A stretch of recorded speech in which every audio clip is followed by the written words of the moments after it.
All right. Hi, everyone. I'm Christine. I'm going to go ahead here and share my screen. Oops.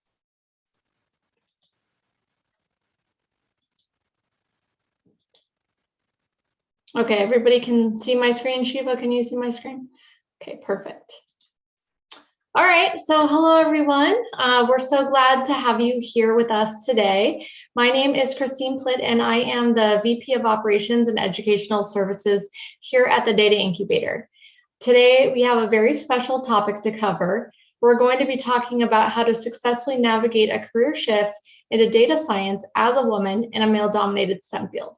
So we've invited our TDI alumni, Shiva Gebarnia, to join us, who is now a data science professional, and she will be sharing her personal experience and advice to other women interested in the field.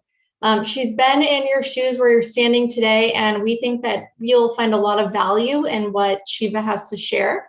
We actually were able to meet prior to today, and she shared a lot of great insights that really resonated with me. Okay, so before I hand it over to Shiva to introduce herself, I did want to quickly touch on what we'll be covering today. So first, I'll give a brief overview of who we are and what we offer here at TDI.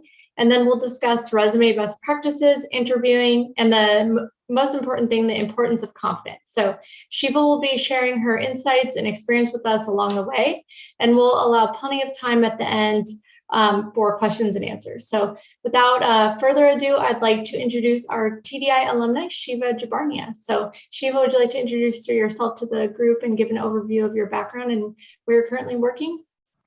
Sure. Thanks for the time, Christine. So, hey everyone, happy to be here today. My name is Shiva Gebarnia. I now am a data scientist with BetterView, which works on progressive products, a platform that analyzes and gives insight on buildings, on properties, and they have open positions. So just opening a small parenthesis there, that do check out the career website of BetterView. I have a background in architecture and urban design, but 5 to a little bit more years of experience. And I came to TDI spring of 2021. And I'm very happy to be here today. All right, we're happy to have you here. Okay, so like I mentioned, I'm going to give a brief overview of who we are here at TDI. So at the Data Incubator, we have a variety of part-time and full-time data science, data engineering, and data analytics boot camps for STEM postgraduates. You might be familiar with a handful of data boot camps out there. There's a lot of them. But what really makes TDI different from the rest is that our programs are completely immersive and hands-on. So we take the theory out of it and we focus on real-world skills using live code and actual data sets. So in addition to that, we also have an expert career search team that assists with our resume services, interview prep, to really help our graduates land a job as a data professional once they leave our program. So if you're interested in learning more, you can check us out on our website or contact us via email at admissions@thedataincubator.com. At the end, we'll be providing you some information about our winter cohort. The application is still open for that. Okay, and so here is an overview of the program offerings that we'll have in our upcoming winter session. So we have our full-time data science fellowship, our part-time data science fellowship, and just to note, the full-time program is 8 weeks long, full-time. The data science program that is part-time is in the evenings, and it spans 20 weeks, where students are meeting with our instructors twice per week for class time and office hours. And then we also have our part-time data analyst program, again, in the evenings, spanning 20 weeks. And then we have our brand new full-time data engineering fellowship that we are very excited about. We have a lot of hiring partners that are poking us saying, hey, when are you going to have your data science students so that we can hire them? So feeling very excited about that. One thing that we're very proud of here at TDI is that our program outcomes. So we keep in very close touch with our alumni, and we know that 82% of our graduates are working outside of academia and in industry within 6 months of completing our program. So at the end of our program, we know that our graduates can go out and they'll have a certification as certified data scientist, analyst, or engineer, and that they can actually back up their skills when they're doing the job. So we hear from our alumni often that they would have not been prepared for their role had they not completed our program. And our students are working across a variety of industries all over the US, and we're constantly sending new hiring partners to make sure our job pipeline stays full. We get asked about our list of hiring partners all the time, several of which are listed here. This is not comprehensive. We have over 300 hiring partners and counting in our network, and not all of our hiring partners are active at the same time. What we typically see is about 50 active hiring partners for each cohort. And the winter cohort is exciting not only because we have our new data engineering cohort, but also companies at the beginning of the year are gearing up with new budgets for hiring. One very positive thing that's come out of the pandemic that we've seen is that many more companies are open to remote, which has really opened up a lot of opportunities for our graduates. So if you're interested, our admissions team, you can email them and they can send you an expanded list of our hiring partners. Okay, so now that you know who we are and what we do, we'll get to it. The first and foundational step to starting a data science career is building out your data science toolbox. One of the important things to note about the field of data science is that it's ever changing. And so this means that you need to stay on top of the latest trends and developments in the field. So you want to make time to connect with other people, grow your network, and participating in this talk today is a great example of that. You can connect with the other attendees and maybe ask them what professional groups they associate with. Also, if you can, taking classes helps to keep your skills sharp. So there's a wide range of classes available. We have our immersive program like here at TDI, or there's tons of shorter classes that focus on microlearning. So, and when you aren't taking classes, you can also take advantage of free content. There's webinars, newsletter, podcasts. These are all great ways to, hone your skills and your network.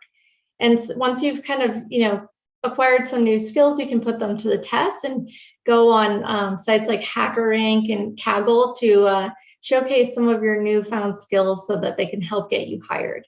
And then lastly, we always recommend that you look for conferences that can really help pack a 1-2 punch. So they allow you to master new skills and expand your network at the same time.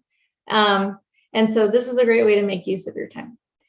Shiva, what has been your approach to building out your data science skill set and your professional network?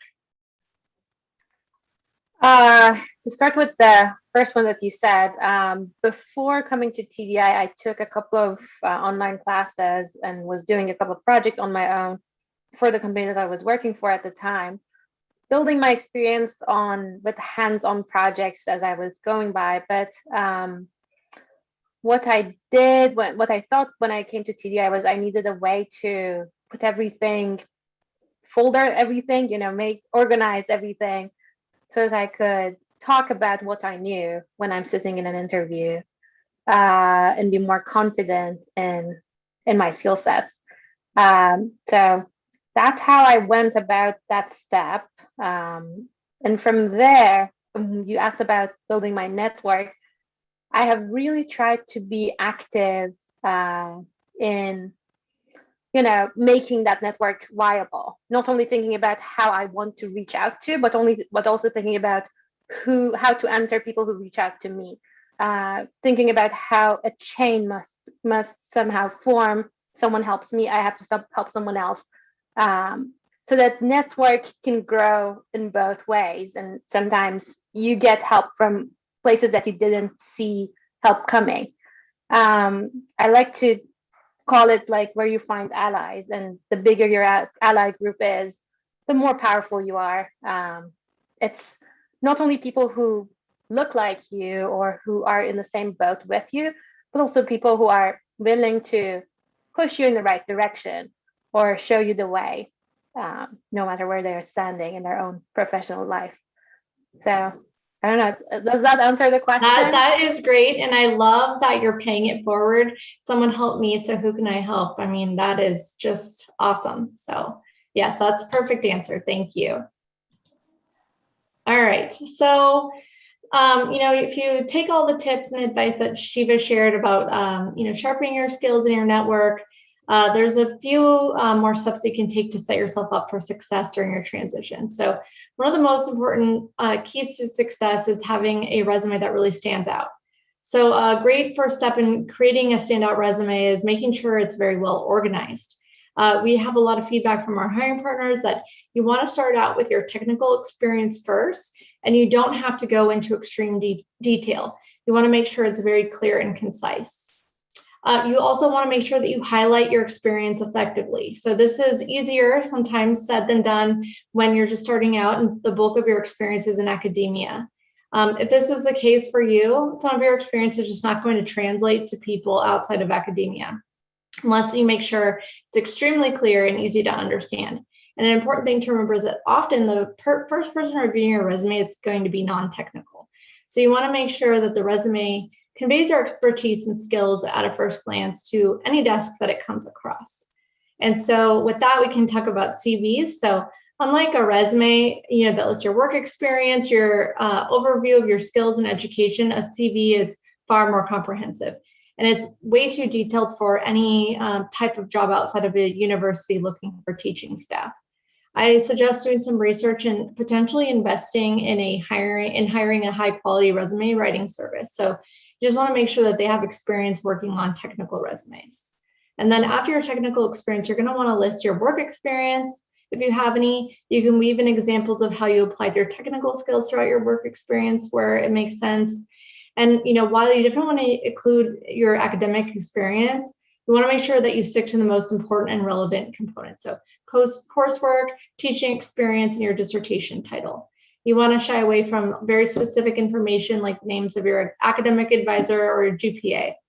And then take the time to customize your resume for each job so that you can set yourself apart and really stand out. And so Shiva, when we spoke, you mentioned that you got a lot of value out of the resume rewriting portion of our program. Can you talk a bit about your experience and what you found helpful?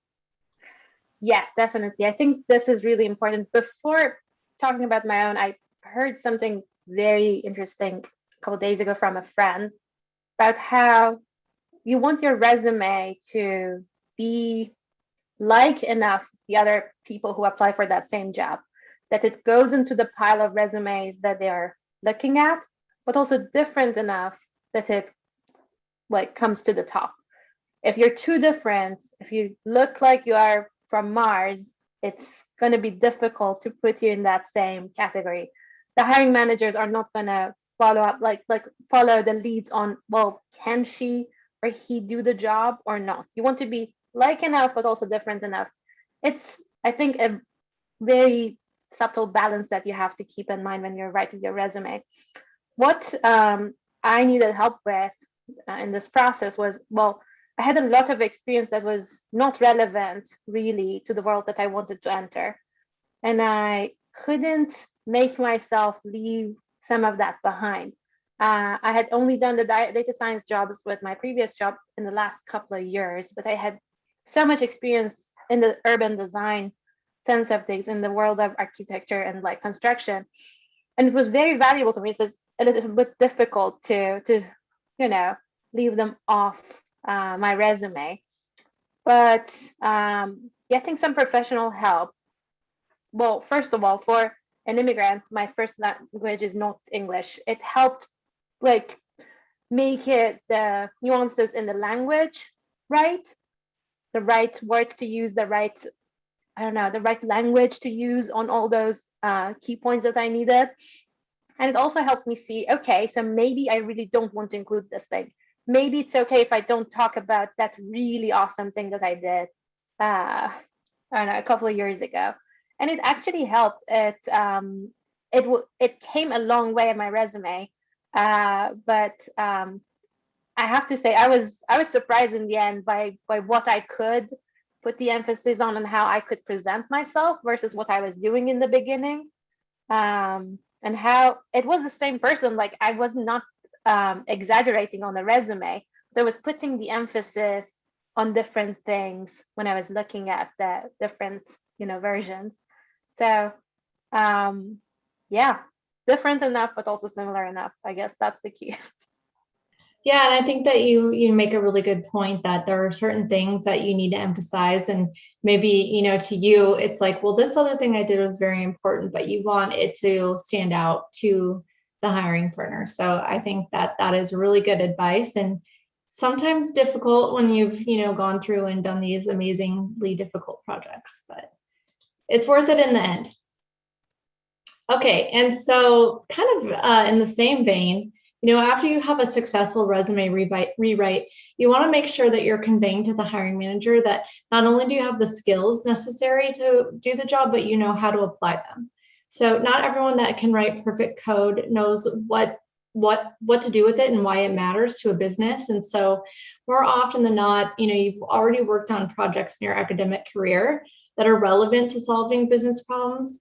However, that what we see most frequently is many of these projects are lacking context. And so you want to make it easy for the hiring manager to connect the dots. So as women, we are notorious for underplaying our accomplishments. So let's say you received a prestigious scholarship.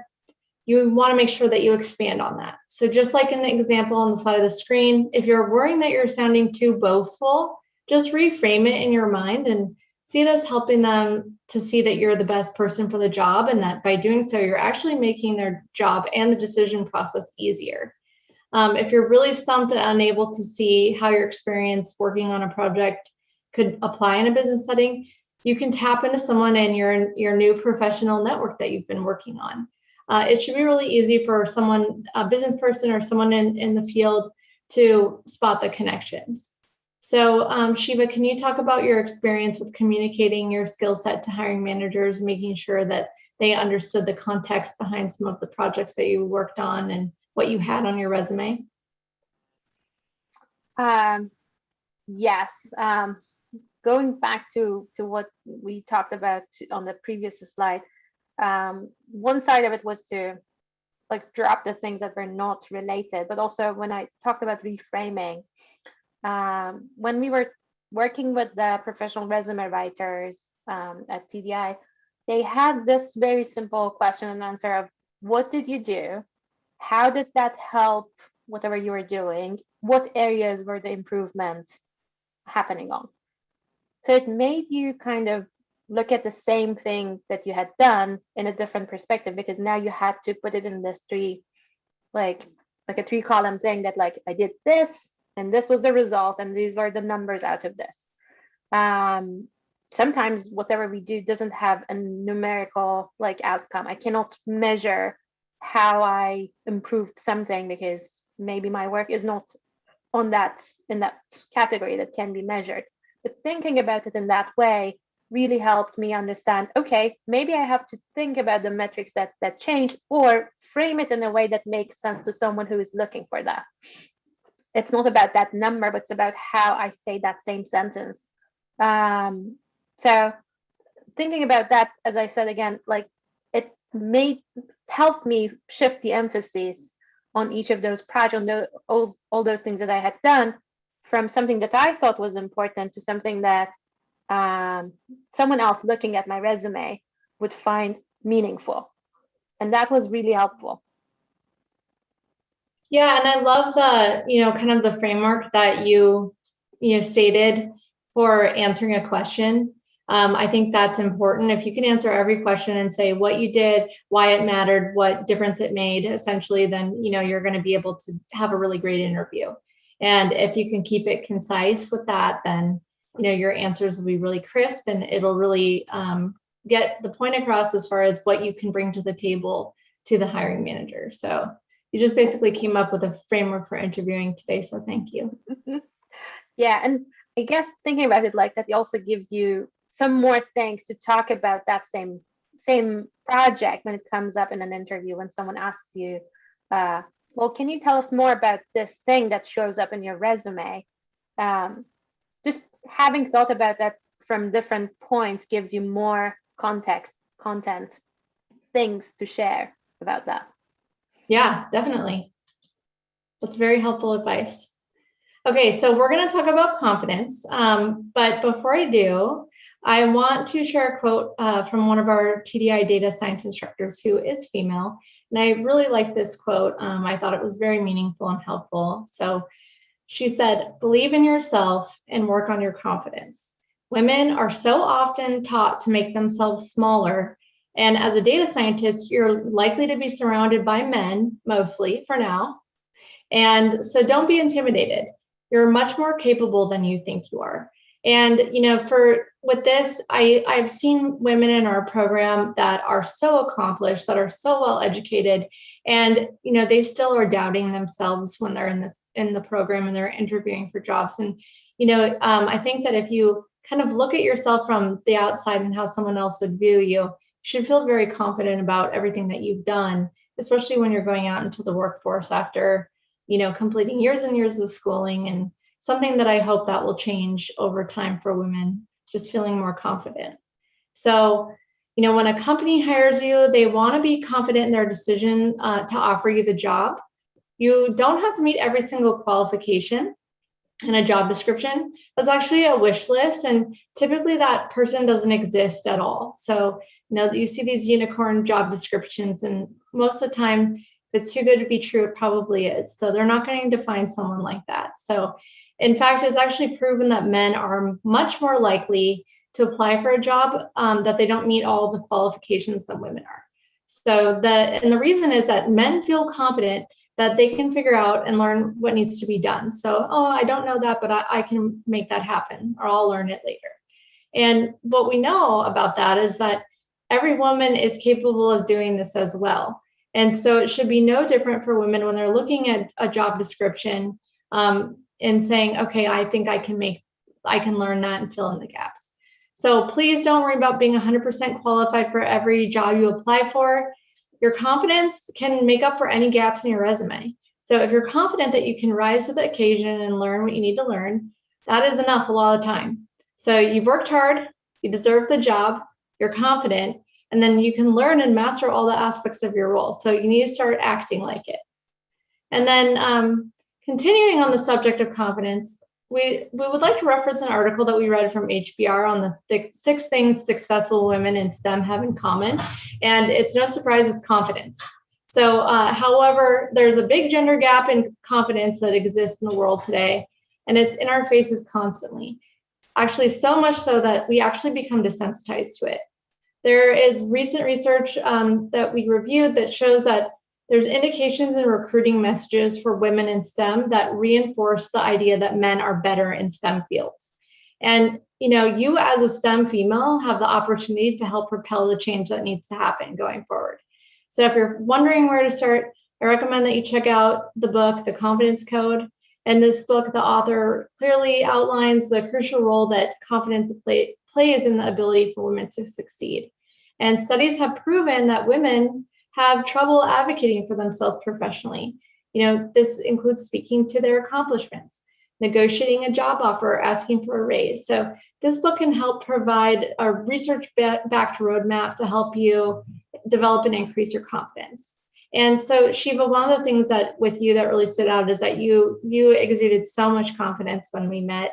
I knew that this lady knows her stuff, and that, she's making waves in the world of data science. And so, that definitely came across to me. And you talked about this a little bit earlier, but you mentioned, the allies in the workplace that you identified, and, that you interviewed for jobs, and there were certain jobs where you felt like you could establish greater ties with allies there, and that it actually helped increase your confidence going into the job. And then I also know that you received more than one job offer in our program, and you did negotiate. And so I would love it if you could speak a little bit about both, but just really diving into how you built up this confidence through the allies, or whatever other means there have been. Definitely. I guess when we talked initially about this, I tell you that I consider myself lucky when it comes to thinking about people that I have worked with and that I came across in my professional work, which doesn't mean that I think I did any less. Don't do any less of a hard work than my peers. But being in groups that I saw support from and having the allies that I needed made the hard work not that difficult. Like, it didn't feel like too much because I knew I had the support group that can catch me when I need that. So I guess part of the confidence thing comes from that support network. It comes from the allies that we built. It comes from the way I carry myself, I guess, in the room, because yes, I do need that job, but I also don't need it that much because if I don't get it, there is another place that will hire me. And that shows when you talk to someone. It doesn't mean that I'm snobby. I hope not. But it just means that, yes, but when we are sitting at this table, we are kind of equal. When I'm talking to the hiring manager or to someone who's hiring me, not in the sense that we are the same, in the sense that I need them and they need me. So let's take it from there. It's not that, oh, I'm the one who is the needy one. Something that also resonates with me when we talk about confidence is actually about like our cohort at TDI. I'm guessing from the group that is attending this meeting now and people who attended our cohort, most of them had PhDs from very high ranking schools. PhDs in physics, PhDs in chemistry, people who knew so many things that I had no idea about. My background, again, is in architecture and in urban design, which is very different from, and I don't have a PhD, which again is very different from someone who comes in with a PhD in physics who has done this for at least 5 years. They have worked with complicated data that I have not touched yet. But going back to the ally, like that also was a question for me of, can I like take the same thing home when we sit at the same class? Am I gonna be the last one in my group asking all the questions and not knowing anything? But we go back to the part that we talked about, making allies, finding them in the room. In the end of the day, from our class at least, it was very obvious that there was a support network. There was a group that worked together. There were so many things that my peers didn't know. There were so many things that I didn't know, but we figured it out. I didn't have to feel intimidated by all the titles and all that. I mean, everyone there was so accomplished that it came across a little bit scary.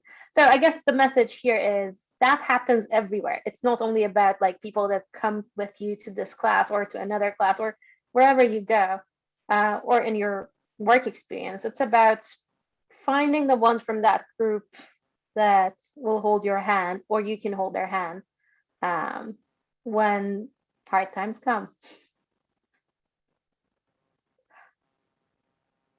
Yeah, I think that's so important that, work is such a big part of our life, and having a team that, you can count on and that will back you up would instill confidence in anyone, male or female. So since we talked about this, I've been thinking about the concept of allies, and I think it's so important to identify them from the very start of your career and then moving on.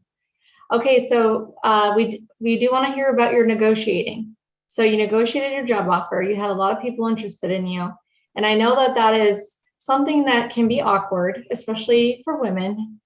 So can you talk about how that went and what happened? Yes, I guess you and I have probably heard a lot from women who thought they were not good enough for a great job offer that they received. So they were stressed because they weren't sure if they can pull it off. And I had heard about, I guess I kind of was expecting myself to feel the same when I get job offers from like this big, nice company names. But in the end of the day, I guess I was confident enough in myself that I, in the end, picked the job offer that had, like, it was not the most paying, but it felt like it has the right mindset. It felt like the connections were there. And I'm very happy that I made that decision, because I guess we live in a specific time in the world where the shift is happening. You hear from both sides of this group. You hear from women who need the support to be pushed, and then there are instances when you sit in a group and they talk about, oh, have you heard from that girl who got the job just because she's a girl? And you have to just sit there and be like, how can you even like say this?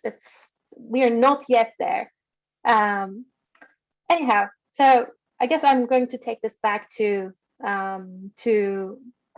getting the negotiation part. That I negotiated with the companies that I didn't want their job offer because I wasn't sure.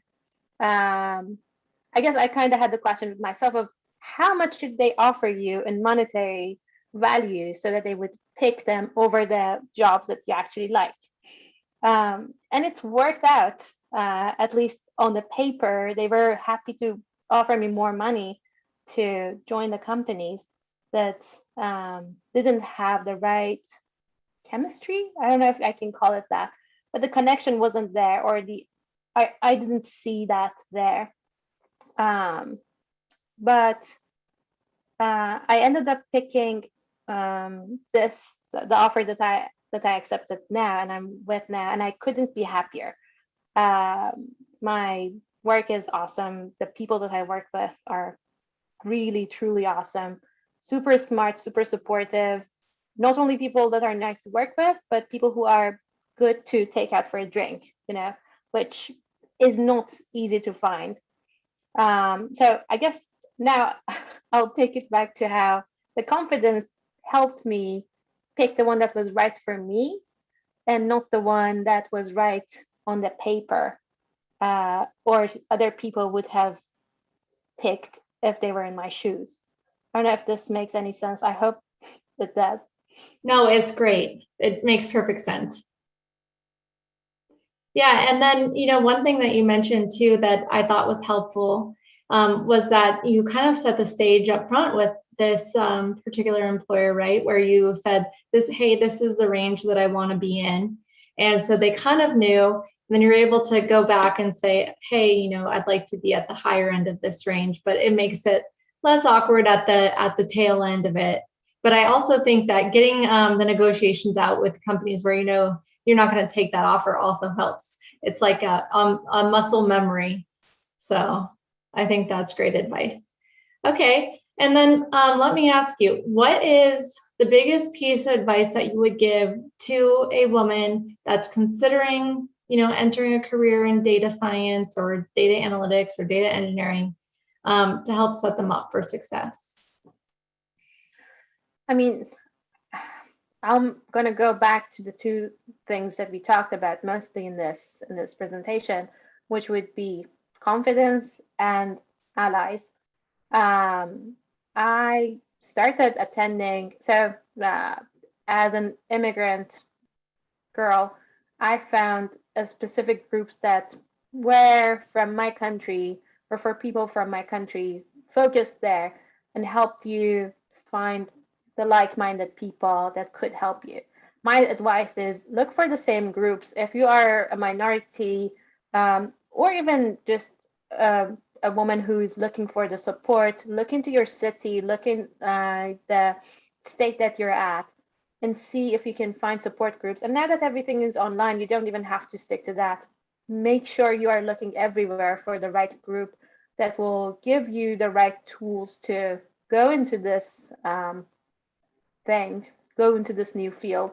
And they will be your allies when you're looking for the job. You are not the only one who is thinking about changing careers. You're not the only one who is forced to think about all these things at the same time. How do I balance my rent when I'm attending school and thinking about my immigration status and like interviewing for this new job and thinking about my pet who needs to go to we all are in this together. So don't think you're the only one that is going through this. And also know that when you find the right people, they have gone through many of the things that you're worrying about and they can help you. So that has been the key, is going to be the key. Find the right support group for yourself and think about how you can provide the same for other people in your group. Who can you connect them to? In the group that we were in, the cohort that we were in, again, as an Iranian girl, I could see that there was a couple of people from my country who were struggling with a couple of things in class. Guess what? We would have sessions after class in our native language just because it was easier to communicate. If I could help them, I would provide that help. And this is how I think, as like, you take from one hand, you give from the other, and you make sure the chain works. You'll be lifted up from somewhere. And confidence, I think you touched so many interesting and good points in there that are awesome. Make sure that you carry yourself with the confidence that you deserve, with whatever you have to show, so that you enter the room worthy of who you are. You don't have to be scared of your accent. You don't have to be scared if you don't have the degree that everyone else has. Someone will like you for the resume that you have, for what you have done, and it will all fall in place. Again, we have all been there, done that. Everyone, all the 70 something people who are in this are together in the group. I mean, the 70 people who are listening to this, and the many more who have gone through this boot camp or done this on their own. The group is large. Don't be scared. You'll find the right people. Okay, wow. I am super inspired by that. I think that you win the award for maybe the nicest person in our program. So there you go. Definitely not. I need it for myself. Well, I am impressed, and I really appreciate that, and I'm sure everyone else does. So, the last thing that we'll talk about here is that it is important to invest in yourself. And so, if you don't feel like you have the skills or the confidence, a great way to bolster that is to, make sure that you're doing what you need to do so that you can walk in and feel like you have the skill set and the certification or whatever it may be to get you to where you need to go. And so getting a certification, saying I am a certified data scientist, is a great way to start.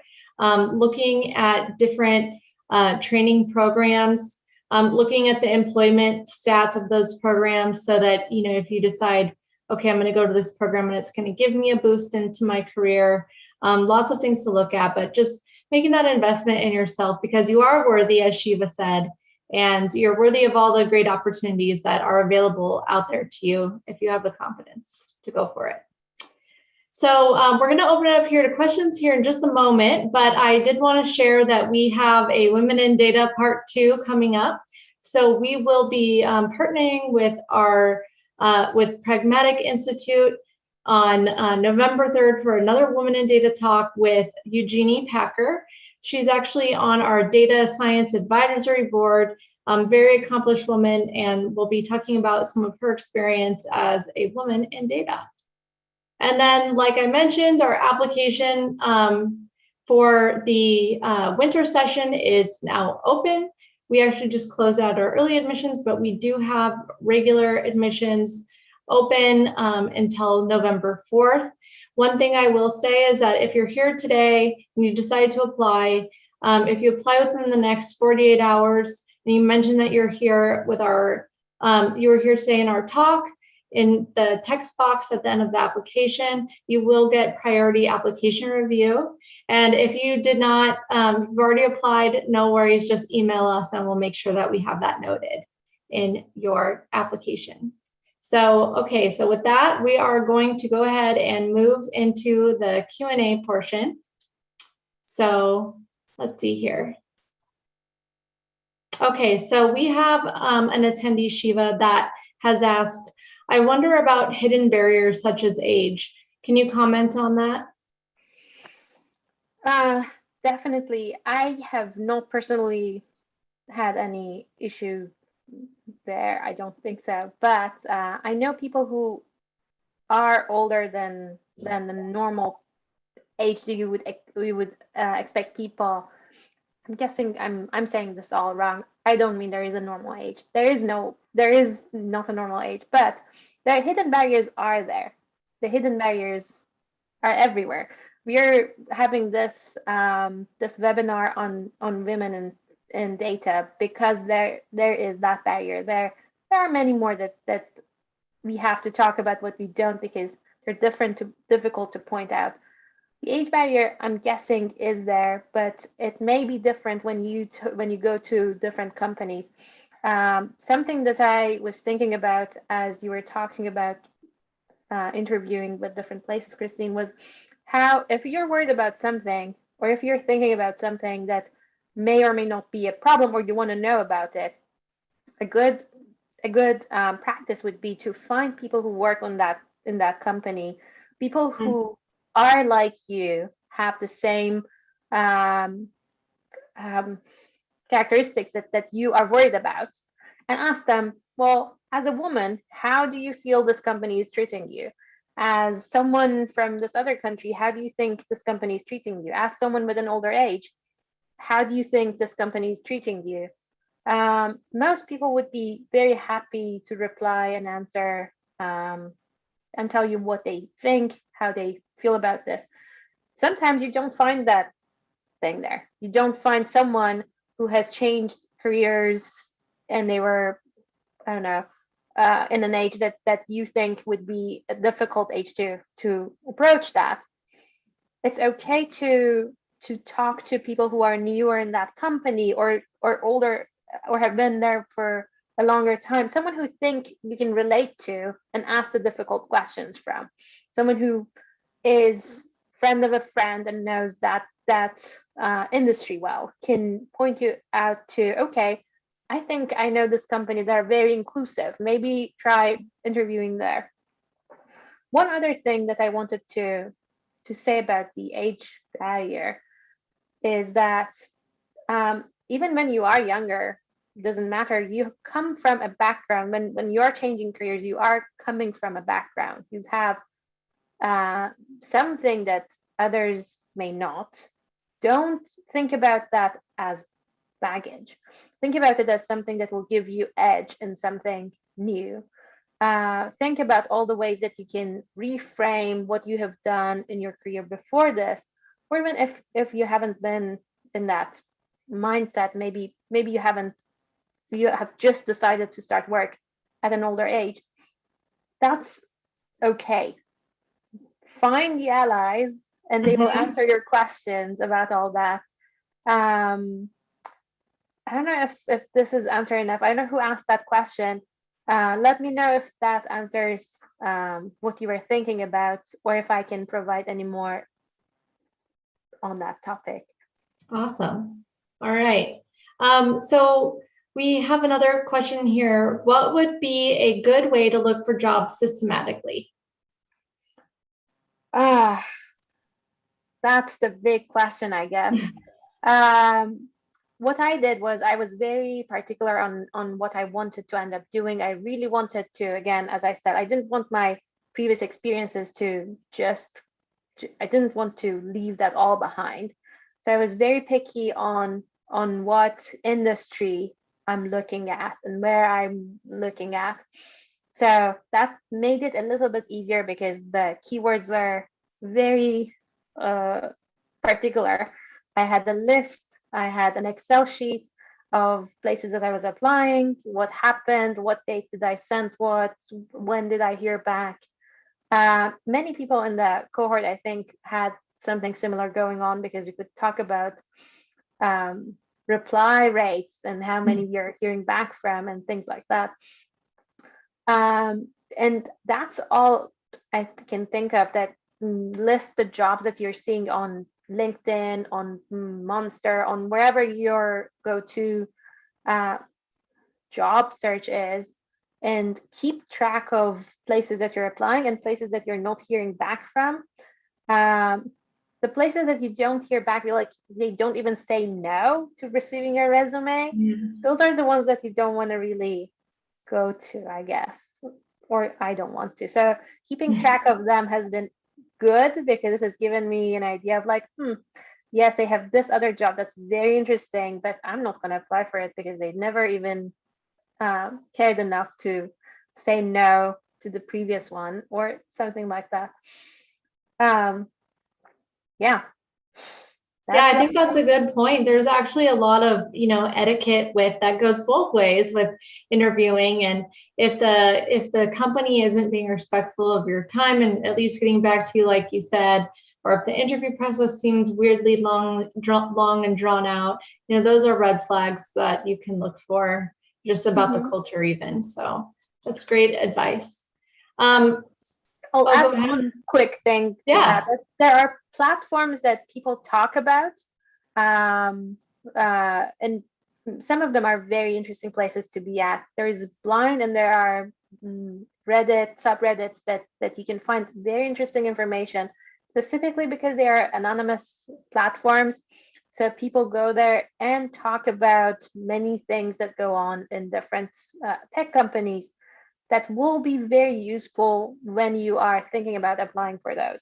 So another point in that systematic application is when you see very interesting job openings, take the 5 seconds to look them up in one of those platforms and see what you see about them.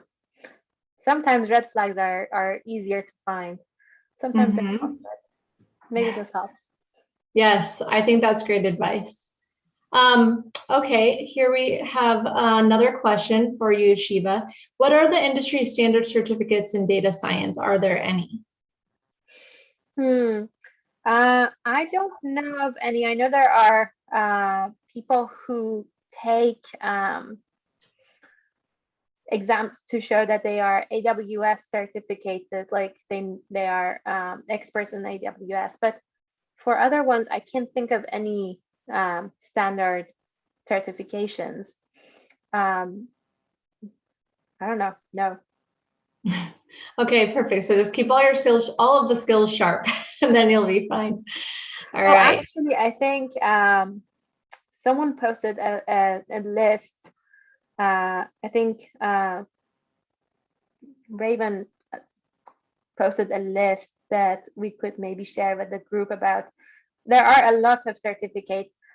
One thing that I wanted to say about that is if you are not 100% sure that that certificate is going to help you in your next endeavor, I am not sure if that would be worthwhile of your time. There are so many free and not certificate things. I mean, just going through Kaggle and doing a project there might provide you with more experience, more things to learn compared to a certificate. I know it's not going to be the same on the resume, but the skill set is going to be more important. So talk to someone who has done those certificates before to make sure if they are the right fit for you. That's great advice. Okay, so you have another question here from Anna that I will answer. How does TDI deal with gaps in resume, particularly for women who might be out of the workforce for some time due to family reasons? So we see this all the time. I think that the main thing is that you don't need to apologize for that.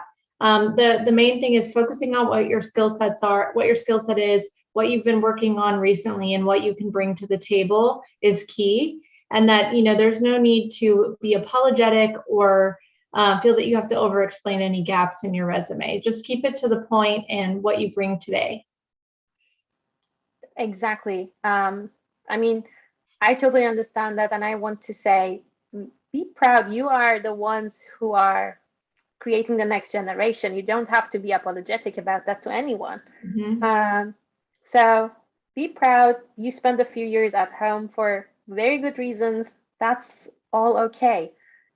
Also, make sure that you remember that it's not like the other people who were working those years that you were staying at home have been doing those like very exciting jobs, those very exciting things. They have sharpened all their skills while you were staying behind. Many of us haven't been doing that. Just make sure your resume stands up to the point when you're applying for that new job, and your resume and your skills are updated for the things that are in now. There are things that get retired. There are technologies that get retired from year to year. Just make sure that you're on top of that. You know where your focus should be, and you can talk about that gap in your words, in your own, you know, um, words about how you have used that time and that. I don't think many companies care about that gap really. Don't penalize yourself for something that others are not going to penalize you for. Yep, 100% agree. Okay, so I have another question for you, Shiva.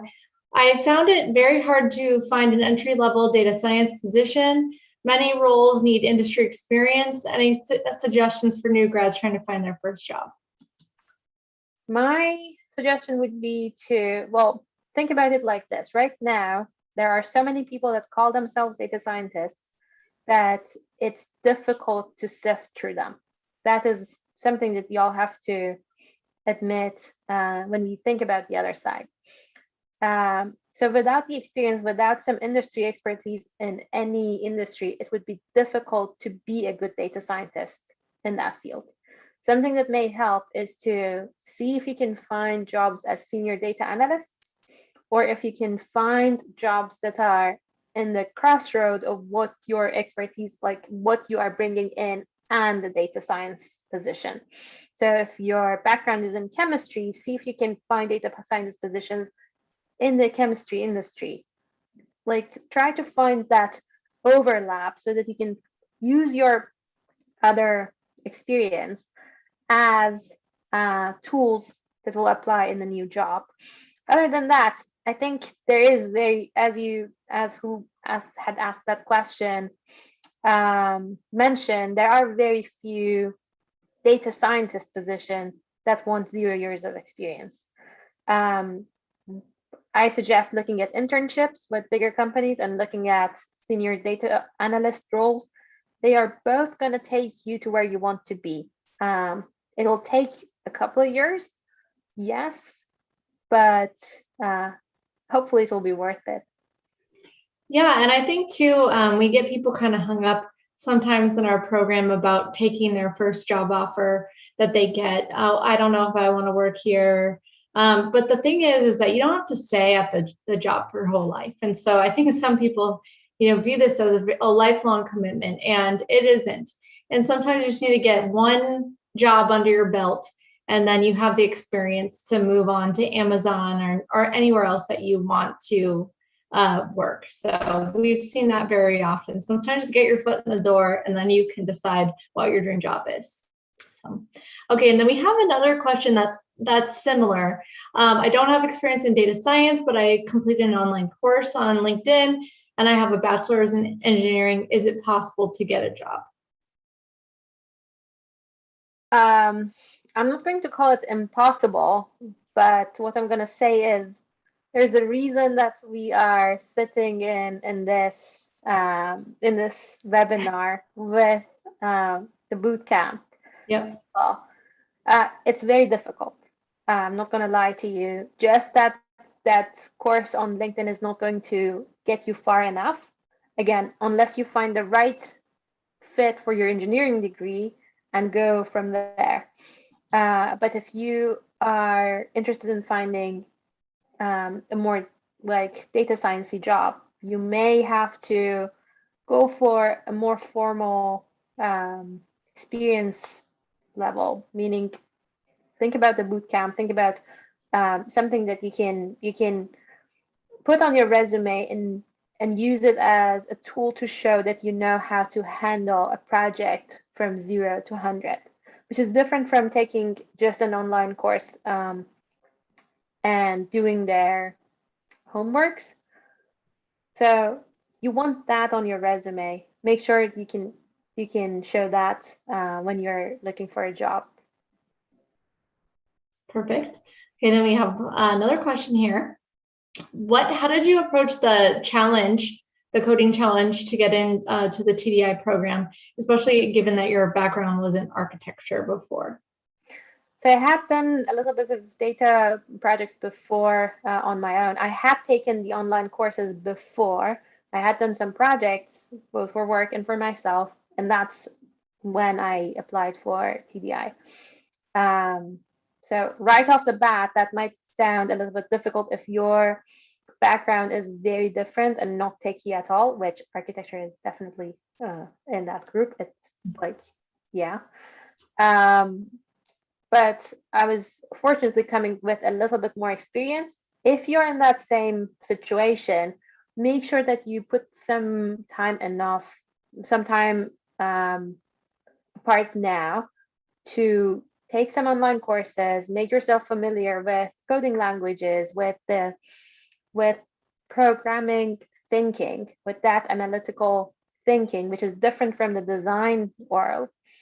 And yeah, you have a little bit more work to do, but it doesn't mean that you have anything to be scared of. You may be ahead of other people when it comes to the analytical thinking, just because you can't think out of the box because of your background. So don't be scared. Yes, okay. And so with that, Nicole is asking, can you describe which specific online classes you took? It sounds like it helped prepare you.